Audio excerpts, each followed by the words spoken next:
இந்த ஊர் சாதாரண ஊர் இல்ல. இங்க இருக்கிற சாமி சக்தி வாய்ந்த நாகதேவன், ஒவ்வொரு உயிரையும் காக்கிறவன். ஆனா அவனை தொட்டா உயிரே போகும். ஒரு நாள் வெளியூர்ல இருந்த சில பேர் இந்த நிலத்தை கண்ணோட்டம் பண்ணாங்க.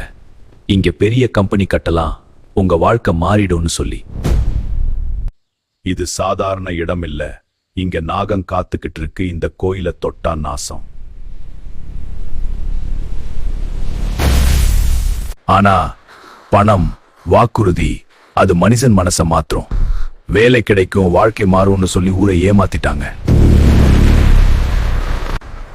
அந்த நாள் தான் அவங்க எல்லாம் செய்த பெரிய தவறு. நாகத்தின் இடத்தை அழிச்ச நாள்.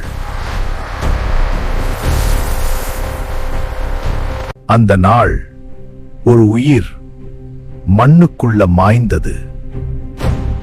ஆனா அது முடிவு இல்ல. முதலில் எல்லாமே நல்லா போகிற மாதிரி இருந்தது.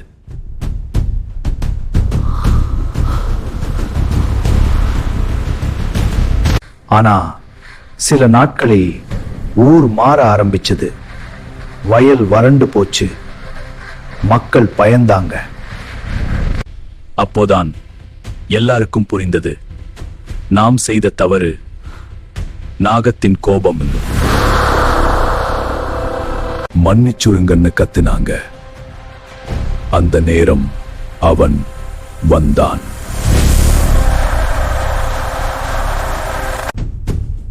இயற்கையை காப்பவன் அதை அழிப்பவனை மன்னிக்க மாட்டான்.